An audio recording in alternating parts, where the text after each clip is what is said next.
அன்பு மகனே, மகளே, கனத்த இதயத்தோடு, கண்ணீர் கவலையோடு, பெரும் ஏக்கத்தோடு என்னை நாடி வந்திருக்கிறாயா? உனக்கு உன் துன்ப நேரத்தில் நான் துணை இருக்கிறேன் என்பதுதான் அன்னை மரியாளுடைய பதில். உனக்கு ஏன் இந்த சந்தேகம்? எதற்காக இந்த ஐயம்? எதற்காக நீ என் மீது இப்படி ஐயப்படுகிறாய்? நான் உன்னோடு இல்லாவிட்டால் வேறு யார் இருப்பார்கள்? நான் உன் துன்ப நேரத்திலே துணையாக இல்லாவிட்டால் வேறு யார் உனக்கு துணையாக இருப்பார்கள்?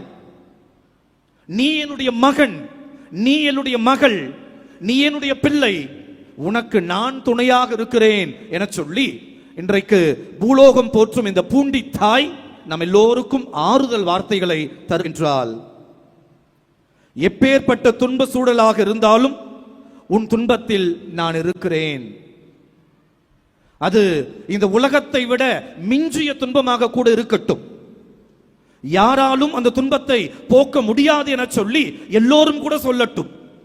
உன் தாய் தந்தை கூட உன்னை கைவிட்டு விடட்டும், உன் குடும்பம் கூட உன்னை உதறி தள்ளட்டும், இந்த சமூகத்திலே நீ வெளியிலே தள்ளப்பட்டவளாக கூட இருக்கலாம்.